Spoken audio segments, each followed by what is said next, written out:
thank you guys so much for doing this. I really appreciate it. And Thanks like for I said having us. earlier, I'm so excited to talk to both of you at the same time. So for people who might be listening that don't know, you guys are sisters.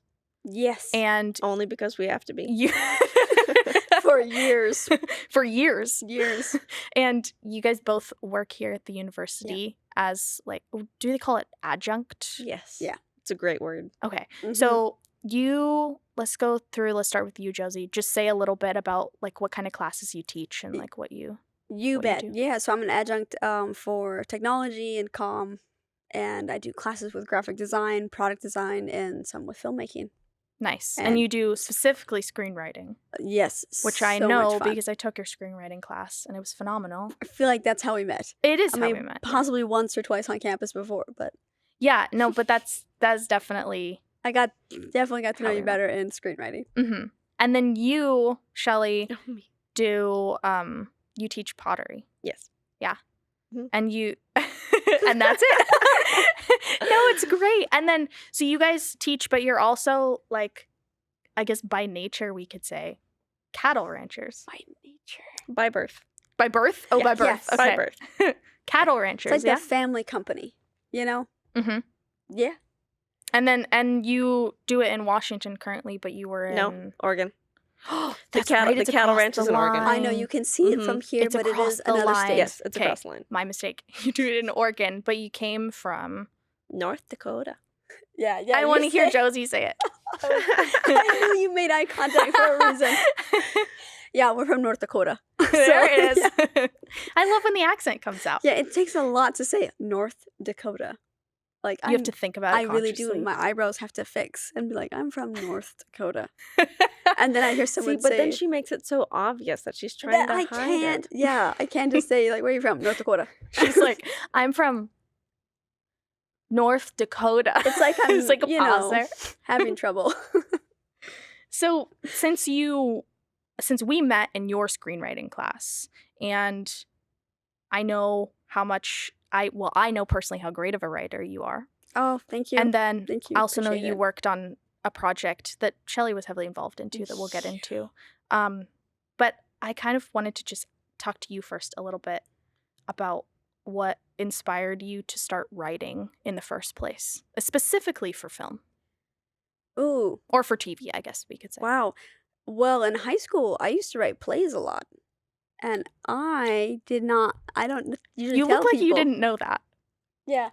I I didn't. didn't tell people. I didn't know that either. I didn't tell people. I doesn't tell wrote people a lot of slapstick things. comedies. And I would just write them. And Do you still have them? I don't know if I do. I turned it into Mrs. Klum. So like 8th grade, and then I did some more in high school. And yeah, they were. Did just, anyone perform any of them? No, ever? no, Oh, no, okay. no. It was just stuff I wrote, and it just lived on a shelf. Okay. Okay, and then, yeah, I don't even know that I took screenwriting here. Mm. And I think it as an undergrad, and I really loved it. And then when I went into my graduate work here as well, Crawford was still here, the acting professor, Oh, drama yes. professor. Yeah. So he helped me a lot with my scripts, and we just worked over them again and again, and like acting performances and working with him, putting them together. Jerry had great feedback, and Linnell. And Yeah. it was something I was always interested in when I started out in high school, but I fell in love with it even more in college. And actually, my creative final for Nancy. Did you guys ever take creativity communication from Dr. Semituk? We took. Ernie Semituk teaches it now. Yeah. Okay, so my freshman year was writing a play. And so Oh. the last thing I did in high school was write a play. The first thing I did here was write a play. And they were plays. They weren't, scripts for film or anything. And I just fell into film a little bit later on. You say when you got to college that you fell in love with it, but why? Film? What is it like? What is it about story specifically? Oh, no, She's always been telling this way. stories since we were like little. I've always been this We- way. We would play in the basement, and she would just take off on the story, and she'd be like, "We're these people, and we're doing this thing." And then she would apparently get tired of doing that. And she'd be like, "Now you tell one," and I'm like, "No, I remember asking you to tell. no, I don't do that." And then I was like, but everyone And can then do she'd be like, this. You just "Okay." tell a story. And then she'd take off. Since we were That's so cute. I little. can literally picture you doing that. Yeah, I From, was like, super. I was 'cause how even bubbly you shorter, are now. even smaller. Hard to believe. We would run around this giant basement, and we had these bouncy horses, and they were very much a part of the story. Always, we were cowboys on an adventure, or we were horses ourselves, or it just changed. I have an overactive imagination. But what is it about story that connects to you? Like, what is it that appeals I to feel you? like that piece came in college. Mm-hmm. I've always been fascinated by just people. And so my favorite books to read, I don't like to read books that often, which is a bad thing to say as a professor. I understand. And I am fully admitting to this not being a decent hobby. But I love to read biographies. And as a kid, I loved to read biographies. And just people, their lives and the details. Everyone else wanted to read novels. I didn't want to read novels. I wanted to read biographies. And so I just wanted to know about people. And I love stories. And like in kindergarten, I wrote a little book. Remember that one with Miss Sanford? It was about a basketball player, and I didn't even think I knew how to play basketball then. Oh, But yeah, it That was makes- a tiny book. well, that makes sense to me because from the stories that I've seen that you've written, it is all very much so like the people are the magic, right, in the stories. Yeah. And I feel like that could be said for any story, right? But some genres lend themselves more to like big amazing settings or Yeah. like The setting is really the character. crazy plots or like yeah, like that. But the stories that you've written that I've read are very much so like they get you to fall in love with the people, with the characters. Oh, And you That's have so much great. love for Thank your you. characters. well, and I think, isn't that what we love about life too? I mean, honestly, we'll complain about somebody who takes too long at the coffee shop line or something. But honestly, we much prefer life with people than without. And I think we just True. I think people learned in 2020 it was so important to be with people. Yeah. Like, because we just felt Oh, this yeah. longing, this loneliness, And we're still like recovering from that. Right. I I think we will be for a while. And I don't know. People are just incredible. And I think they're the most important parts of life. Mm. And so telling Amen. stories is fun. And it's very much just, I don't know what happened to me, but I like to tell stories. Well, and I like that you like, even if you may not understand every single little thing about why it is the way it is, you kind of just embrace it and you're like, yeah, I like stories. And so I Yeah. do it because I'm good at it. Yeah, I don't never say I'm good at it, but I like to do Well, it. I'm so saying people have you're to good put at up it. with it. I'm saying you're Yes. good at it. Thanks, But friend. so then, Shelly, for you, like, I actually don't know this. How did you get into doing pottery and making stuff? I hated it. And also painting, I guess, because you paint too. So I painted a little bit in high school. It wasn't necessarily something I thought I was super good at. It was just something I did. Because Okay. I mean, it's like a busy work thing. I could fill notebooks. It was just you gave me a pencil and I would just scribble because it was something I did. And so when I got to the university here, I started out as an English major, which my brain doesn't work super well with the theoretical. It's more of a historical knowledge base brain. So I didn't do super great in the English department. It's a great department, great professors. Yeah. And it's a really cool way to look at the world. It's just not one that I do naturally. And so I was actually talking to my mother and I was like, I don't know what to do. I don't really think I belong in this department. It just doesn't feel right.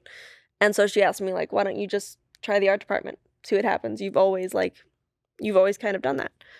And so I did, and I took my ceramics class from Steve Miller, who's I now work with. And I hated it. Oh. I hated it so much. Clay is just, she's so fickle. She decides she wants to do something, or you laid her the wrong way, and now you're trying to set her back up, and she's like, no. Like, I'm not. This isn't, I don't feel like doing this, so I'm not going to. So she cracks, she splits, she falls apart. Hated it. Absolutely hated it.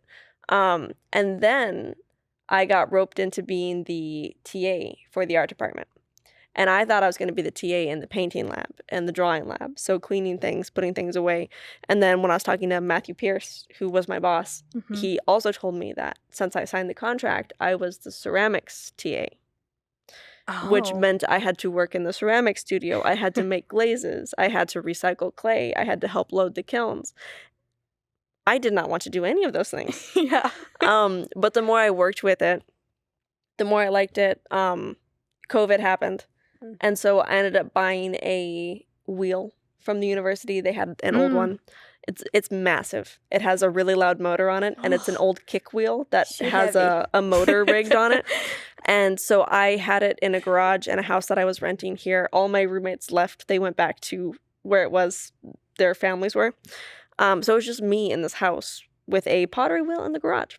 And so I fought with it for a very long time. I hated it. And then slowly, the more I paid attention to what it was trying to tell me, the more I really loved what it could do.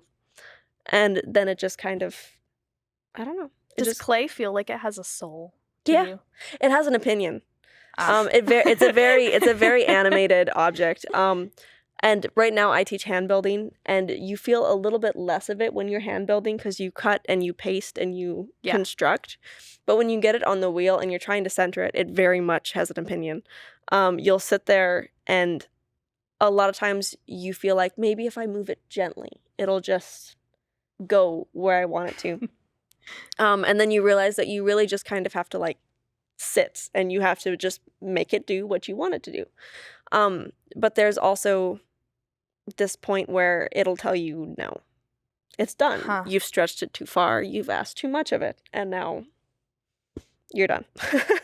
That's super interesting. I'm someone who has never touched like a potter's wheel or clay like that before. And now I really want to, because I'm very stubborn also. Yeah.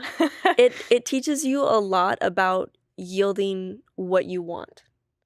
Because when you start with clay, sometimes you'll have an image in your brain, and that image really will only come out of the clay once you've worked with it for enough years that you understand how to work with it. But a lot of times when you're starting, or even when you're experimenting with it, you'll start building it, and then you realize it wants to do something else. Maybe it has an air bubble in it in a weird spot. Maybe it's got a hard pack, but it wants to do something else. It doesn't want to be what you are hoping to make it. So you kind of learn how to alter it and how to shift it and shape it, but it's very much a dance. You work with it, and it works with you. I remember a conversation I had with you not too long. It was definitely this year. I feel like maybe a few months ago. About you had this beautiful analogy about God being a potter and us being like the project. Because I was talking to you about a film I was making. And I remember I was saying, it's just like, I'm worried that I'm not going to do it perfectly, or I'm worried like that if it could come alive and talk to me, it would be like, this is not what I like was meant to be. And I'm like fighting against that because I want it to be what I want it to be, right? And you said something along the lines of, well, do you think if you were making a pot and it came alive and said, all I want in the whole world is to be blue, that's all I want, would you make it that? And that's kind of, you kind of tied it to like how God could maybe see us as his creation in a way. Do you remember that? I vaguely, I do. A lot of like that analogy is from the book of Isaiah. There's this moment, I believe it's Isaiah. Jeremiah too. Is it Jeremiah? Yeah. Okay. Where the prophet asks God, like, what do you have for me today? And God just tells him, go to the local potter shop and sit and watch. That's it. No message. Just go sit and watch. And so when he goes down there and he sits and he watches the potter throwing on a wheel, it says, and this is the part that I remember distinctly, it says the pot became marred in his hands. So as he's throwing this, it does something. And so a lot of times, like when you're throwing, you'll nick it or you'll catch it, or sometimes you've just thrown it too thin and it'll wobble and then it'll collapse on itself. And instead of the potter throwing it away, it says, so the potter made something new with it. So it wasn't the potter's in like original design, but he still made something good, something useful, something workable, something beautiful. And I think, and it's kind of in that moment that the prophet realizes that God will work with you no matter what your choices are. He doesn't require you to like walk this perfect path. He will work with you as you are. And sometimes I think we make choices that we feel like derail us. Yeah. But it just changes a little bit what we're going to become. Right. It doesn't mean that we are useless or worthless or, not worth anything. Mhm. It's just God recounters, he recenters, and he makes something new. And who are we to say that God Yeah. isn't powerful enough that he can't take that and just be like, okay, well, this is the direction that we went in, so now we're going to do this, you know? Yeah. Exactly. And I think that's part of the chapter too, because like Jeremiah in that book has a hard life. He's the prophet to the people who are going to be taken away by Babylon. They're going into captivity. And so he's like dealing with all of this trauma in his family, surrounding family in Jerusalem. And he realizes these people have made mistakes and that they need time away from Jerusalem to like come back together and recounter. God's going to rebuild them. Mm-hmm. So I really think God sending him to look at that pottery is like, it's okay, Jeremiah. I'm going to build something new. Yeah. They're going to be okay. Like kind of let go of that control and that worry a little bit. Yeah, to help him see the overall plan was going to be okay. And I think that that's so beautiful because this whole idea that we're just talking about, right, is personally, I think, a really important lesson for us as Christians. But we learned it through pottery. Yeah. And then for you through, like, we also learned the story is there. It comes from the story. And then you're doing something and, like, all of this is basically what I'm saying is all of this is learned because of different creative avenues and creativity. It's actually really interesting. I just ran into someone today, and they were telling me they're an engineer. And they were telling me that they understand God better now, that they are seeing the world through a way that makes sense to their brain. And I thought it was really funny that sometimes when we find the path that makes sense to us, we see more of who God is. Right. Because, like, for me, like, in science and in math, I'm always like, this is a really cool God that you know what's going on, because I have no idea.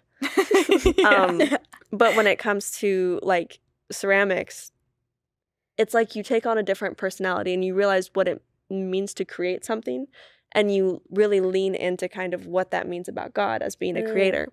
But yet for, this person that I ran into, they saw creation through numbers.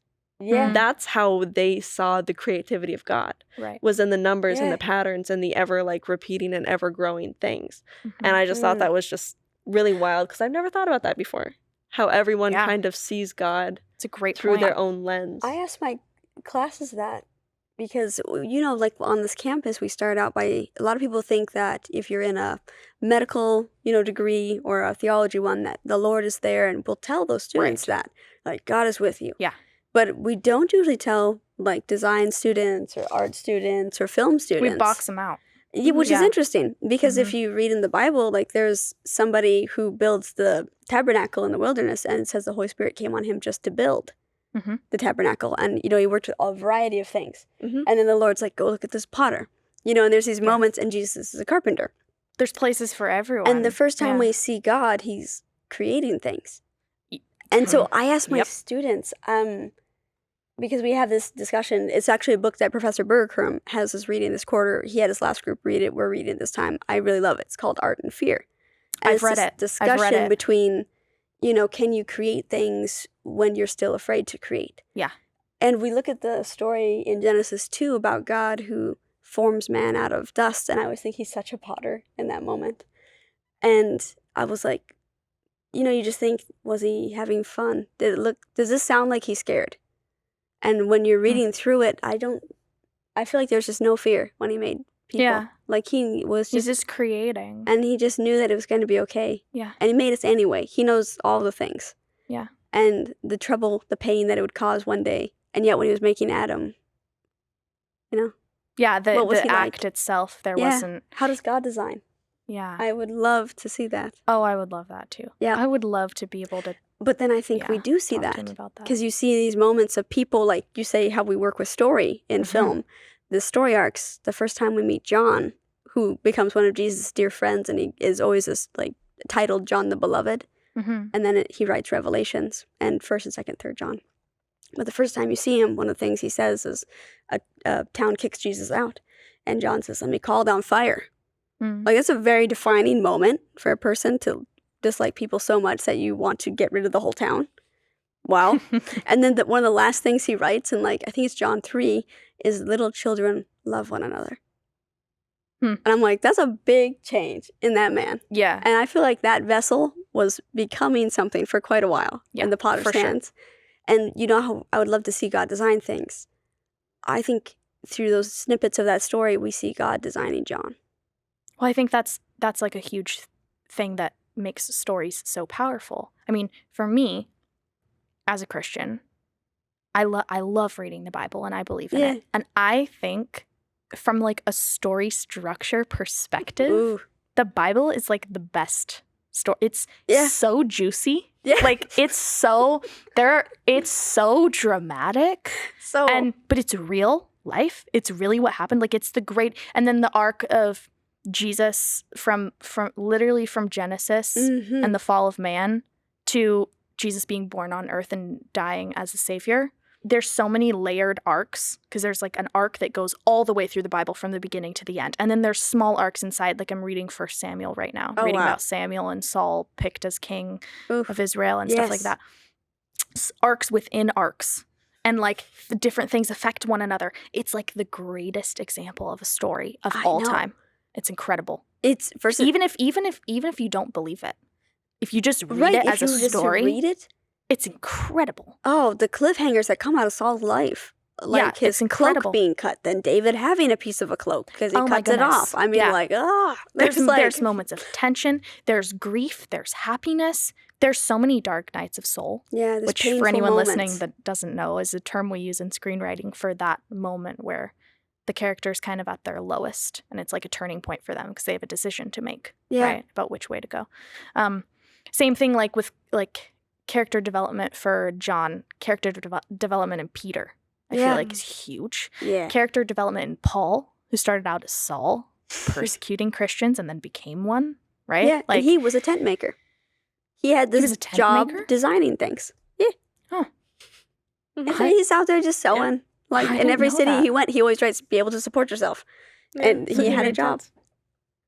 Wow. He was like a seamstress. And I reading Samuel and like the beginning of 1 Samuel talks about Samuel's mother and her struggle with like she wanted to have a child so bad and it just wasn't happening. Like there's just so much. It's so rich. It's so rich. It's so beautiful. Yeah. It's incredible.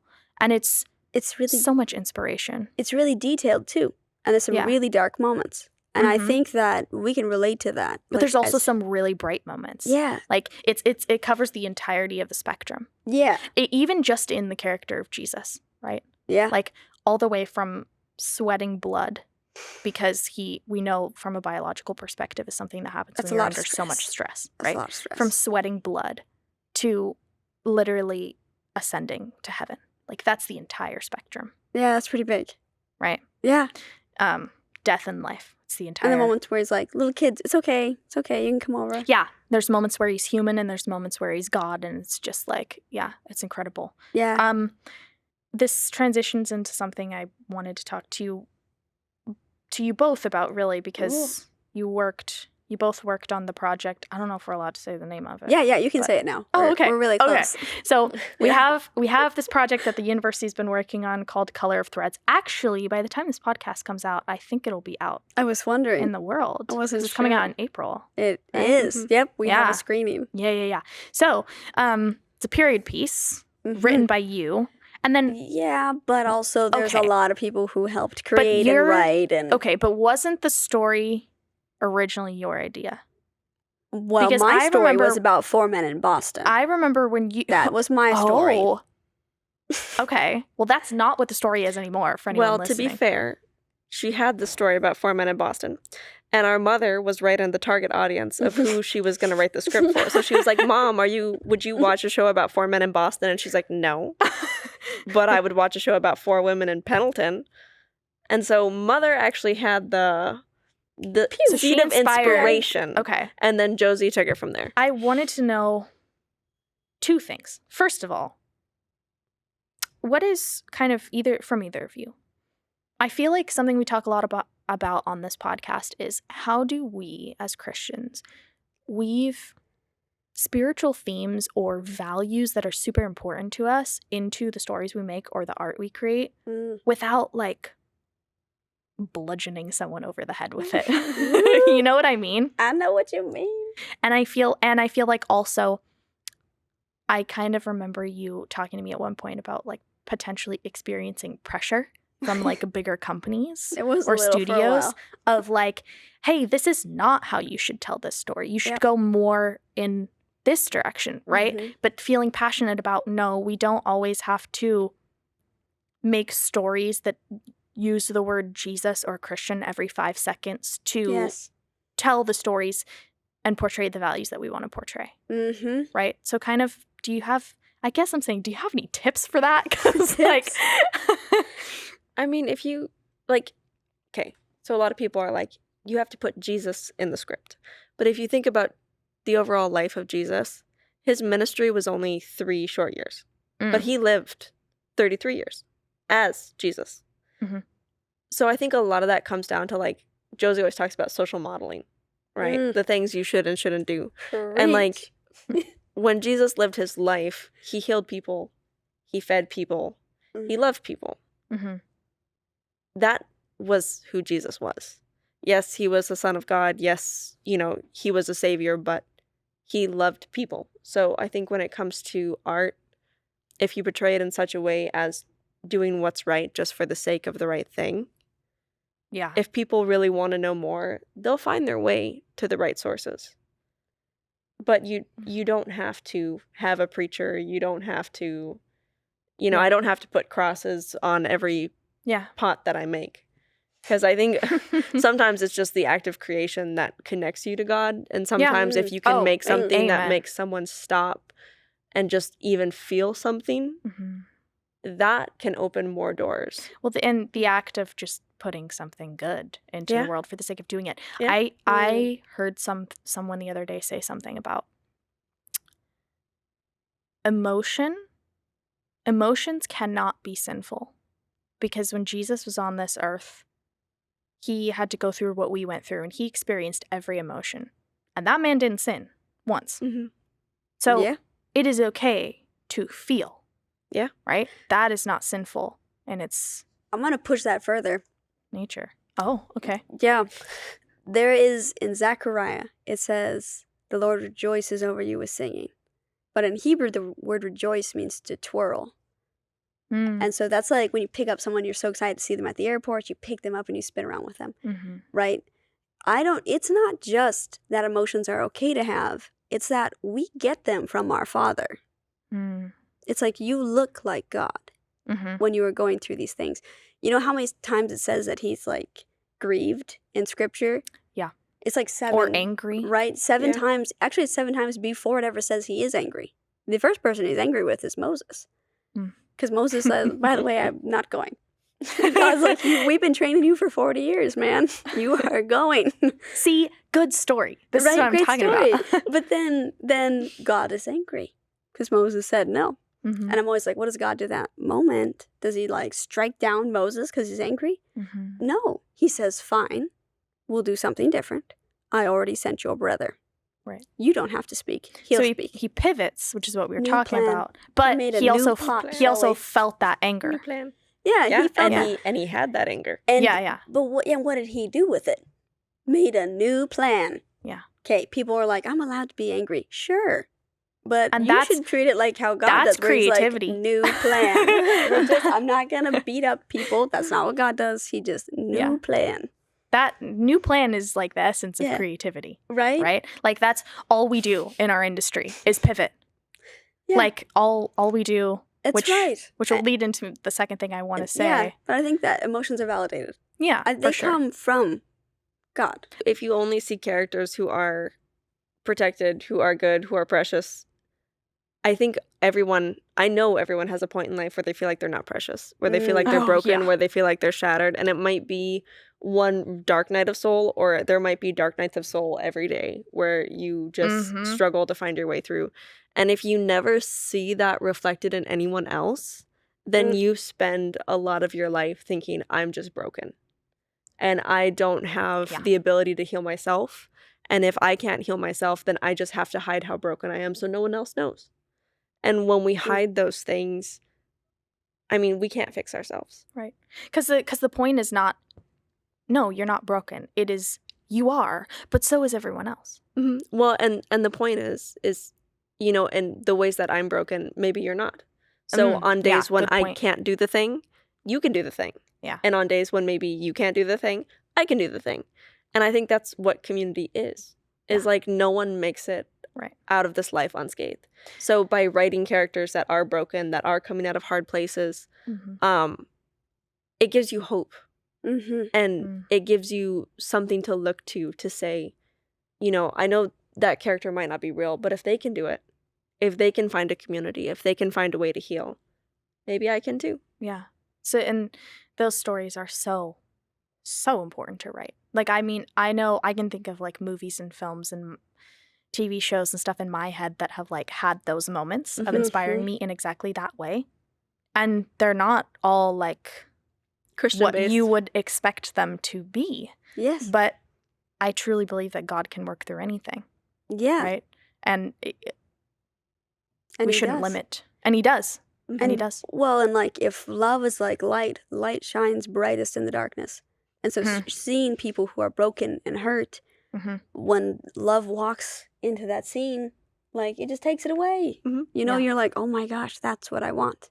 But so going back to what we were talking about before, what was your experience with figuring out, like, because we don't necessarily want to like evangelize in the traditional way. You know what it was all the time. Because I was going back and forth in my mind. Shelly will tell you. I'm like, oh yeah, I'm chill, but you people know that I'm not. I get stressed and worried, and like you see me, and so I was praying about it a lot, and I was worried, and this name just kept coming to mind, John DeYoung.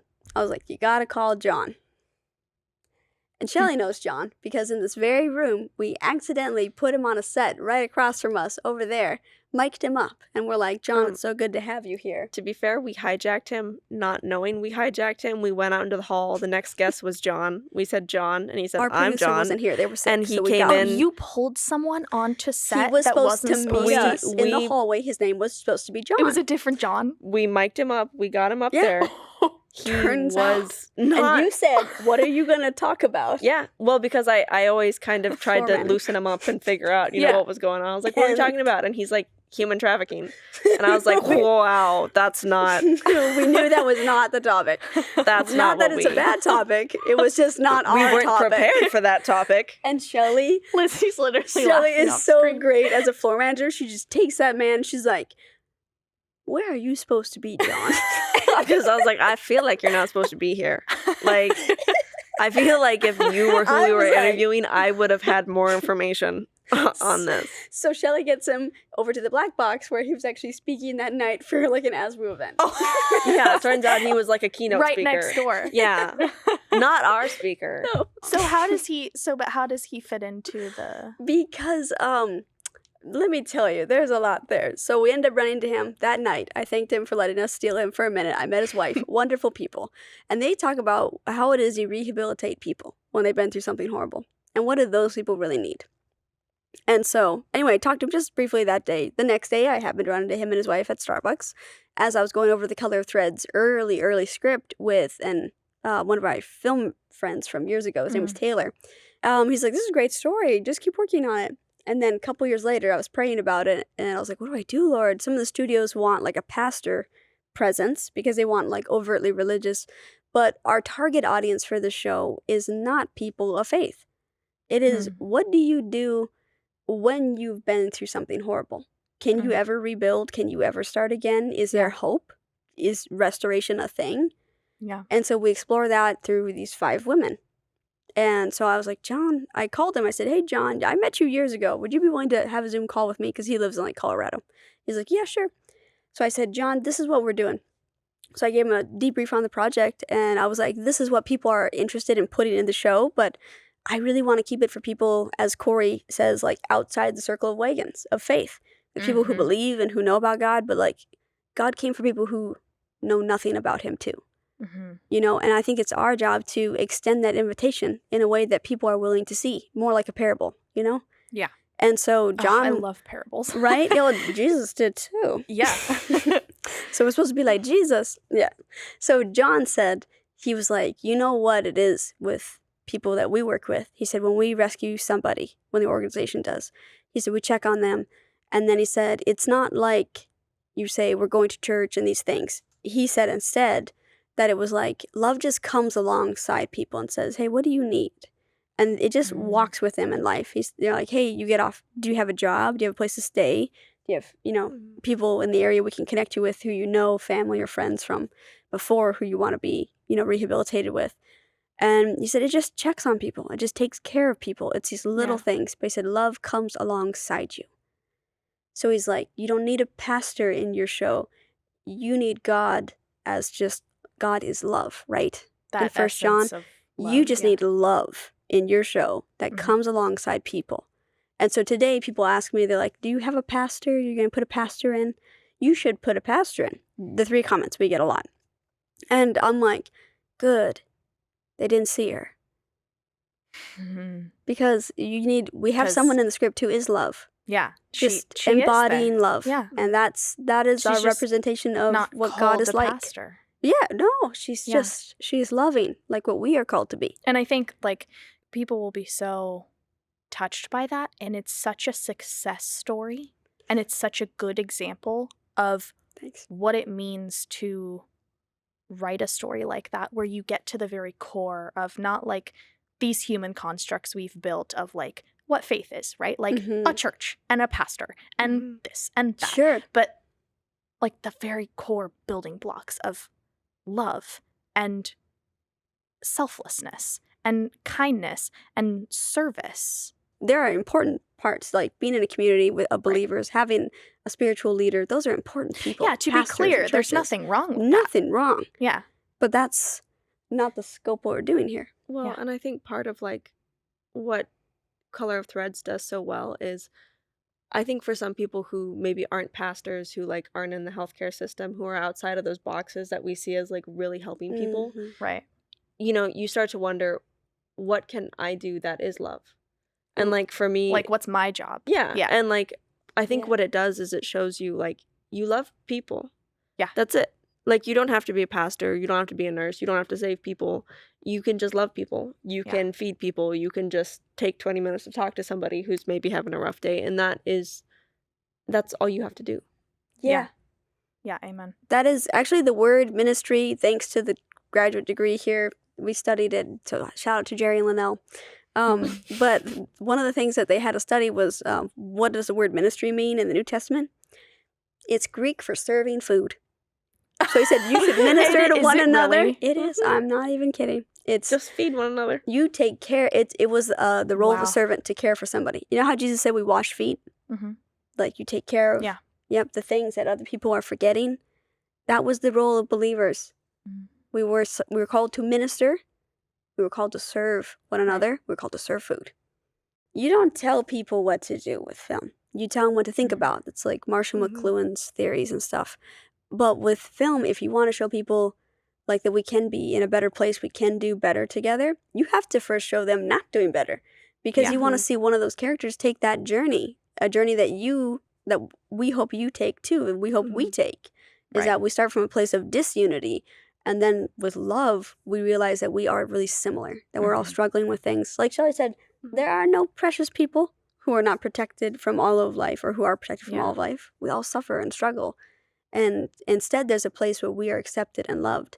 And that God is, every good and perfect gift comes from God. And He is that light. He is that love. And if there's peace and joy and beautiful things coming together in a party and a celebration, it's Him. And that right there is the core of what on this podcast we are aspiring to influence people to use their creativity for. Because when you can make films, make TV shows, make paintings, make pottery out of that motivation, I think that is where it's at its most powerful. And that is something that's really universal because it starts inside of a person. Mm. And if they want to make things, if they know what love is, then they can show love. Mm-hmm. But at first, you have to know that you're loved. You have to know that there's a God who thinks you are worth everything in this world. That he would trade everything he had just for you. And And he if did trade everything and he he had. did. Yeah, For you you. did. And if you know that you are loved, there is nothing you can't do. Yeah. And if you can go and create things like that, you're just going to ooze that love into this world. Yeah. And that is going to be powerful. It makes you dangerous. People Mhm. like where they are. People are happy with their, opinions and, Mhm. but no, love is so much bigger. Mm-hmm. Amen. Yeah. Thank you guys so much for being willing to come sit down and have this conversation with me. I really appreciate it. And I love getting to, I feel like I know you guys really well, but I always love getting to know the people I love more and more. Actually, just people in general. It's just more and people. more. And I loved being able to hear about your various mediums of creativity, because they're so different, but it kind of seems like you have the same motivations, at the base of what you're creating, and then it comes out as individual to you, which is so cool. So just, you both really inspire me, and thank you so much for coming and talking with us Likewise. today. Yeah, Thanks thanks for for- having us. Yeah, thanks for having us. Thanks for inspiring us. Ah, that's It's sweet. true. I appreciate it.